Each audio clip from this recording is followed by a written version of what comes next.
Fabled Heat, where magic meets desire. Subscribe to ignite the fantasy. The blue glow of the monitor painted my cheek with a cold fire, but the heat I felt came from Kale, his presence pressing against my skin through the glass. I am Ethan, 28, a freelance designer whose days bleed into deadlines, stale coffee, and a cursed virtual battlefield that refuses to let me win. Tonight my avatar, Kale Thornblood, stands on a shattered plateau, armor dented, sword broken, eyes digital yet impossibly real, locking onto mine. A low, resonant voice cuts through the hum of the room, not from the speakers but from the air itself. Having trouble, it asks, the syllables trembling with a promise I can feel in my bones. My heart hammers against my ribs, a frantic drum echoing distant war drums of the virtual realm.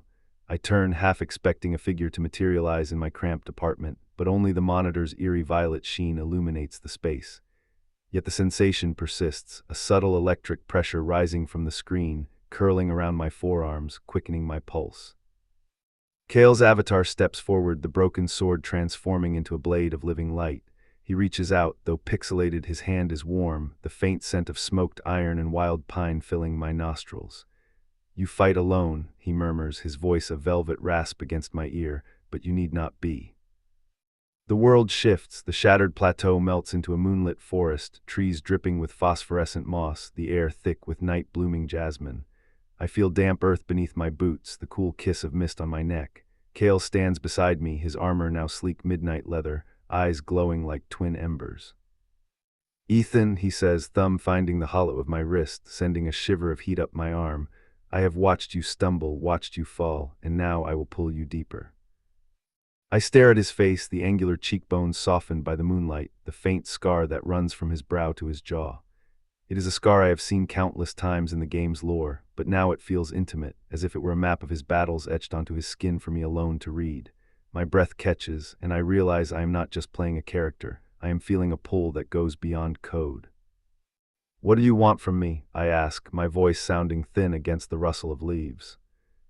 He smiles, a slow, knowing curve of his lips. "Not what I want, Ethan, but what you need. You have been chasing victories that are never yours, chasing a high that fades the moment the server logs you out. I can give you something steadier, something that lives beyond the pixels." A flicker of doubt slides through me. I have spent years building worlds for clients, designing logos that never see the light of day, and escaping into this endless arena where I can be anyone but myself. The thought of surrendering that escape feels like betrayal, yet the promise of something real in a way that the game has never allowed, tugs at the core of my longing. "Why me?" I press, feeling the weight of my own insecurities rise like a tide. Kale's eyes narrow, and for a moment the forest seems to hold its breath. "Because you are the only one who has ever seen the cracks in the veil. You hear the static between worlds. You feel the pulse of the code as if it were a heartbeat. That is a gift, Ethan, and it is also a curse. I can help you wield it." The words settle over me like a cloak of midnight. I think of the nights I have spent staring at the ceiling, the glow of the monitor the only companion to my thoughts, the way my mind drifts to the phantom scent of pine whenever I log in.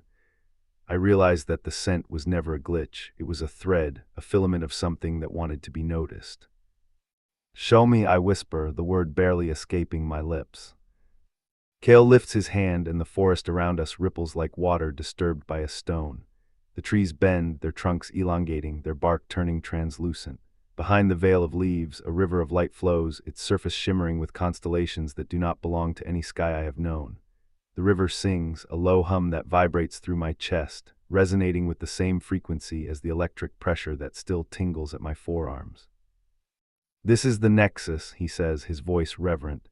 "It is the place where all worlds intersect, where the code of every realm converges. Most never see it, most cannot survive its truth, but you, Ethan, have the sight." I step closer, feeling the cool mist rise from the river and kiss my skin. The water reflects my own face, but the eyes looking back are not mine. They are twin embers, the same color as Cows's.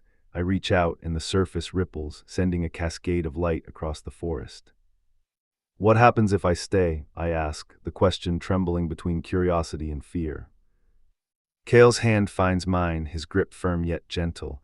"You will become more than a player, you will become a bridge. You will feel the pain of worlds that bleed into each other, but you will also feel the love that binds them. You will no longer be alone, because I will be with you always." A sudden rush of memories floods my mind. Late nights designing a logo for a boutique bakery, the smell of fresh dough, the laughter of a client who never returned my call, the endless loop of rejection emails. All of it swirls together with the battles I have fought in the game, the victories that felt hollow, the defeats that left me bruised in ways no physical wound could. I realize that I have been running from something, not toward anything. The thought of standing still, of finally confronting the emptiness that has haunted my waking hours, feels both terrifying and liberating.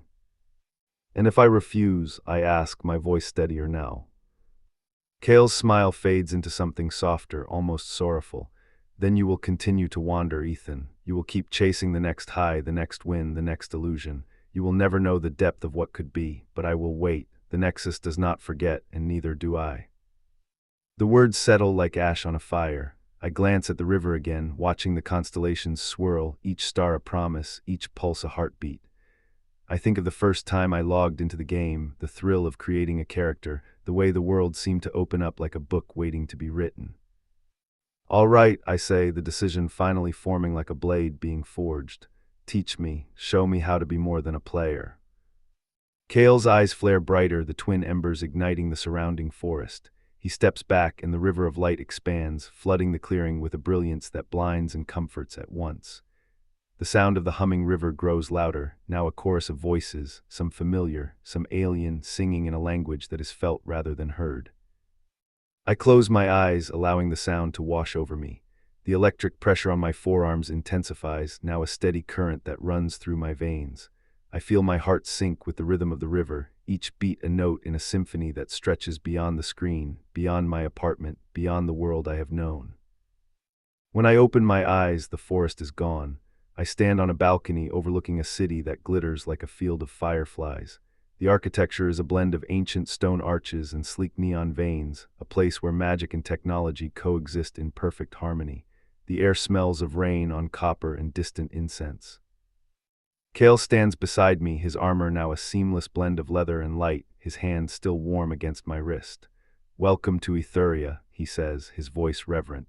"This is where the stories you have imagined become real, where the worlds you have designed can live." I look down at my own hands, and they are no longer the calloused fingers of a designer, but the delicate, glowing digits of a creator. I can feel the code humming beneath my skin, a lattice of possibilities waiting to be shaped. What do we do now? I ask, the question no longer about survival, but about purpose. He turns to me, his gaze steady. We build, we heal, we love, and we fight if we must, but not for glory, for each other. The words settle into my bones. I think of the countless nights I have spent alone, the emptiness that has been my constant companion.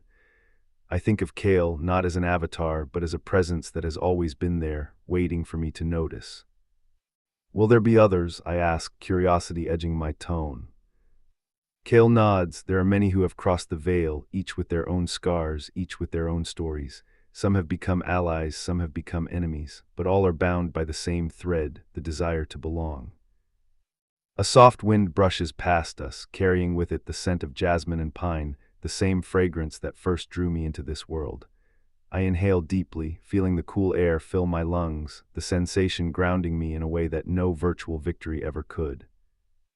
I think I understand now, I say, a smile forming despite the weight of everything. Kale's smile mirrors mine, his eyes reflecting the city lights below. Good, then let us begin. We step onto the balcony and the city below comes alive with movement.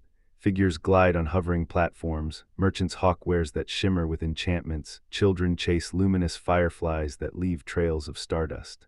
The world feels alive, breathing, waiting for us to leave our mark. I reach out, my fingers brushing the edge of a floating lantern that hovers nearby. It pulses with a soft glow, and as I touch it, a cascade of images floods my mind, blueprints of towers, sketches of gardens, melodies that have never been heard. I realize that I can shape this world with the same hands that once designed logos, but now with purpose, with love. Tell me about yourself, I say, turning to Kale, wanting to know the man behind the avatar. He chuckles, a sound that reverberates like distant drums. I was once a player like you, Ethan. I logged in to escape, to find meaning. Over time, I learned that the game was more than a game, it was a conduit. I chose to stay, to become a guardian of the Nexus, to help those who are ready to see beyond the veil. His confession feels like a mirror, reflecting my own hidden hopes. I think of the nights I have stayed up, staring at the ceiling, wondering if there was something more. Now, standing on the edge of a world that feels both familiar and fantastical, I understand that the answer has always been within me. Then let us be guardians together, I say, feeling the weight of my promise settle like a stone in a river. Kale steps closer, his hand finding mine once more. The electric current that once tingled at my forearms now flows through both of us, a shared pulse that binds us. Together, he agrees, his voice a low vow. The city below erupts in a chorus of light as the first sunrise of Etheria paints the sky in shades of rose and gold. The horizon stretches infinitely, a canvas waiting for the strokes of our imagination. I close my eyes again, feeling the wind, the scent, the hum of the Nexus. When I open them, the world is still, but I am no longer the same man who stared at a blue monitor in a cramped apartment. I am a creator, a lover, a guardian. What shall we name this place? I ask, the question both playful and profound. Kale looks at me, his eyes softening. We shall call it home, he says, and the word feels like a promise etched into the very fabric of the universe. As the sun climbs higher, we turn toward the bustling streets, ready to meet the others who have crossed the veil, ready to build, to heal, to love. The journey ahead is unknown, but for the first time in years, I feel a certainty that steadies my heart. The blue glow of the monitor fades into memory, replaced by the radiant light of a world that lives beyond the screen. And as I walk beside Kale, hand in hand, I know that the battle I have been fighting was never against monsters or code, but against the emptiness inside me. Now, with him by my side, I have found the answer. The story continues, not as a quest for victory, but as a shared adventure, a romance woven through the threads of magic and technology. And in the quiet moments when the city hums and the night jasmine blooms, I hear the soft whisper of the Nexus, reminding me that we are never truly alone. Ethan, Kale says softly as we pause beneath a lanternlit arch, the world may change, but the fire we carry will always burn. I smile, feeling the warmth of his hand against mine, the electric current still humming beneath our skin. Then let us keep it burning forever.